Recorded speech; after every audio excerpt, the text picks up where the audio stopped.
بسم اللہ الرحمن الرحیم۔ السلام علیکم ورحمۃ اللہ وبرکاتہ۔ معززین کرام، آج کی اس ویڈیو میں بتایا جائے گا کہ میت کی روح مرنے کے بعد کب پکارتی ہے، کیسے پکارتی ہے، اور میت کو درد زیادہ کب ہوتا ہے۔ حضور صلی اللہ علیہ وسلم کے فرمان کے مطابق ساری تفصیل اس ویڈیو میں بتائی جائے گی۔ آپ نے ویڈیو پوری دیکھنی ہے، سکپ نہیں کرنی۔ اگر آپ کو ویڈیو اچھی لگے تو لائک کریں، شیئر کریں اور میرے چینل کو سبسکرائب کر دیں۔ بہت شکریہ۔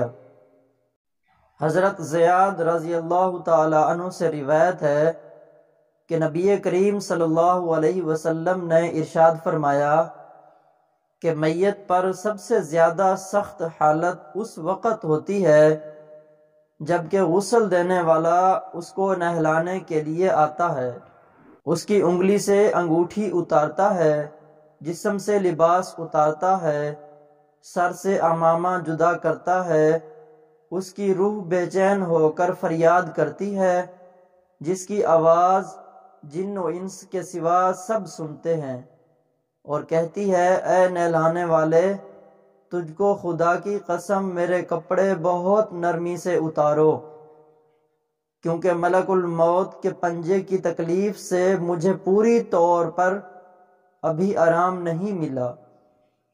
پھر جب اس کو تختے پر لٹا کر اس پر پانی ڈالا جاتا ہے تو روح چلاتی ہے اے نہلانے والے، خدا کے واسطے میرے جسم کو قوت سے ہاتھ نہ لگا، کیونکہ وہ جان کنی کی سخت سے زخمی اور چور چور ہو رہا ہے۔ پھر جب نہلا کر اس کو کفناتے ہیں اور پاؤں کی طرف سے باندھ دیتے ہیں تو روح کہتی ہے اے غسل دینے والے، خدا کے لیے ابھی سر کی طرف سے میرے کفن میں گرا نہ لگانا، تاکہ میری بیوی، بچے اور تمام رشتہ دار دنیا میں آخری بار میری صورت دیکھ لیں، کیونکہ آج میں ان سے بچھڑ رہا ہوں اور اب قیامت تک یہ میری صورت نہیں دیکھیں گے۔ پھر جب اس کا جنازہ تیار کر کے گھر سے باہر نکالا جاتا ہے تو روح پکارتی ہے اے جنازہ اٹھانے والو، خدا کے واسطے ابھی جلدی نہ کرنا، تاکہ میں اپنے بال بچوں اور عزیز و اقارب سے رخصت لے لوں۔ اے جنازہ اٹھانے والو، میں اپنی اولاد کو آج یتیم اور بیوی کو بیوہ چھوڑے جاتا ہوں، خدا کے لیے میرے بعد ان کو تکلیف نہ دینا۔ میں اپنا گھر اور مال و اسباب دوسروں کے لیے چھوڑے جاتا ہوں، اب یہاں کبھی واپس نہ آؤں گا اور قیامت تک کسی کی صورت نہ دیکھوں گا۔ پھر جب جنازہ اٹھا کر لے چلتے ہیں تو میت کہتی ہے اے میرے بھائیو، میں نے آج تک جو کچھ مال و اسباب جمع کیا تھا وہ صرف وارثوں کے لیے تھا، آج ان میں سے کوئی میرے گناہوں کا ذرا سا بوجھ بھی نہیں اٹھا سکتا، ہر چیز کا حساب مجھ سے لیا جائے گا اور میرے وارث کھائیں گے اور اڑائیں گے۔ پھر جب جنازہ کے بعد دفن سے پہلے کچھ لوگ اپنے اپنے گھر جانے لگتے ہیں تو میت کہتی ہے اے میرے بھائیو، خدا کے واسطے ابھی سے ایسا ظلم نہ کرو، مرنے والا تم سے مانوس تھا اور تم دفن سے پہلے لوٹے جاتے ہو۔ پھر جب اسے قبر میں اتارتے ہیں تو میت کہتی ہے اے میرے وارثو، ترکہ پانے والو، میں نے جو کچھ مال جمع کیا تھا وہ سب تمہارے لیے چھوڑا، خدا کے لیے تم مجھ کو دعائے خیر اور فاتحہ سے بھلا نہ دینا۔ بزرگوں کا قول ہے کہ آخرت کی منزلوں میں سے قبر پہلی منزل ہے، اگر اس منزل میں نجات پائی تو اس کے بعد کی منزلیں بہت آسان ہیں، اگر یہاں عذاب میں مبتلا ہوا تو آگے چل کر اس سے زیادہ سختی ہوگی۔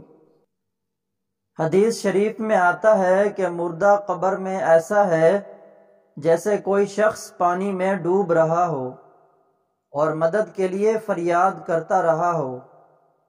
مردہ ہر وقت اپنے ماں باپ، بھائی بہن اور اولاد، دوست وغیرہ اپنے پسماندگان سے دعائے خیر اور فاتحہ کا منتظر رہتا ہے۔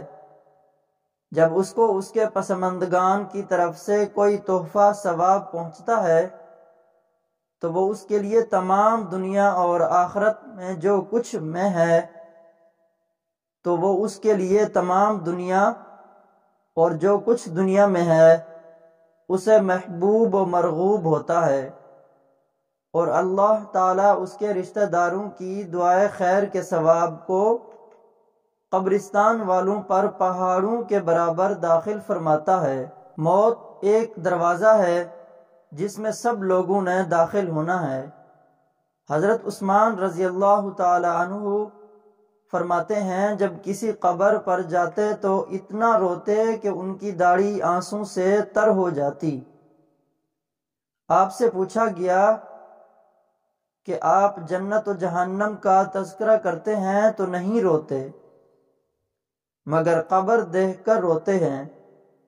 کہنے لگے رسول پاک صلی اللہ علیہ وسلم نے ارشاد فرمایا کہ قبر آخرت کی پہلی منزل ہے، لہٰذا اگر مرنے والا اس سے نجات پائے تو بعد کے مناظر اس سے کہیں زیادہ آسان ہیں، اور اگر اس کی تکلیف سے نجات نہ پائے تو بعد کے مراحل اس سے بہت زیادہ سخت ہیں۔ اور فرمایا کہ رسول پاک صلی اللہ علیہ وسلم نے فرمایا میں نے کبھی کوئی منظر نہیں دیکھا مگر قبر اس سے زیادہ سخت ہے۔ کیا ہمارے لیے ان قبروں میں عبرت نہیں ہے؟ دیکھیے مالدار، فقیر، طاقتور اور کمزور دنیا میں لوٹنے کی خواہش رکھتے ہیں، مال جمع کرنے اور محل بنانے کے لیے نہیں، بلکہ اس لیے کہ کاش ہمیں ایک نماز پڑھنے کی مہلت مل جائے، کاش ہمیں ایک دفعہ سبحان اللہ کہنے کی فرصت دے دی جائے، لیکن اب ناممکن ہے۔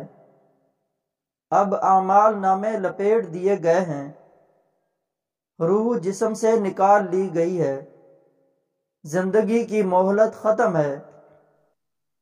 اب ہر میت اپنے عمل کی مرحوم ہو کر قبر میں پڑی ہے۔ ایک حاجت مند حضرت عثمان غنی رضی اللہ تعالی عنہ کے دروازے پر غروب آفتاب کے بعد آیا۔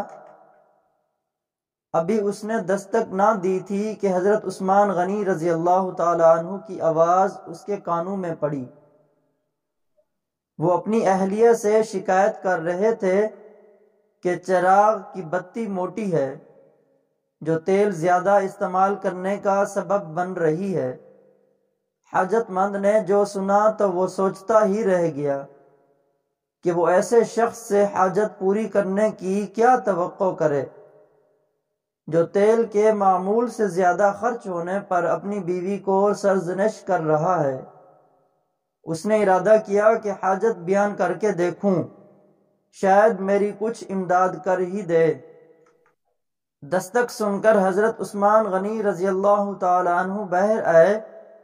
حاجت مند نے اپنی حاجت بیان کی اور لہجے میں زیادہ زور دیتے ہوئے کہا کہ ضرورت کچھ زیادہ ہی ہے۔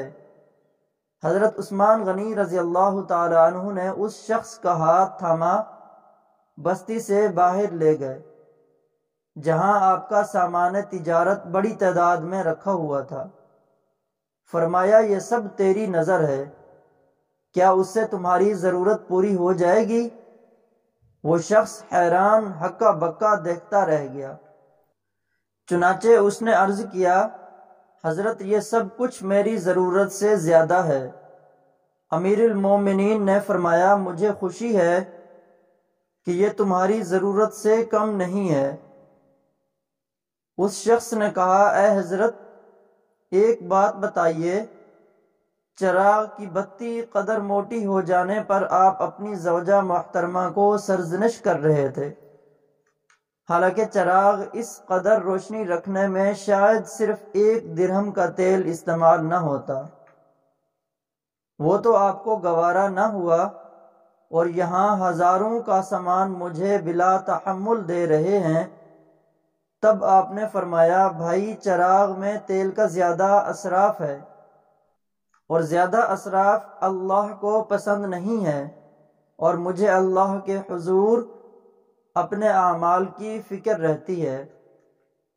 یہاں مجھے فکر اعمال لاحق ہیں، اس لیے میں نے سرزنش کی، سامان تمہیں اللہ کی خوشنودی کے لیے صدقہ دے دیا ہے، اس پر اجر کی امید ہے، اور وہاں پر حساب کا خوف ہے۔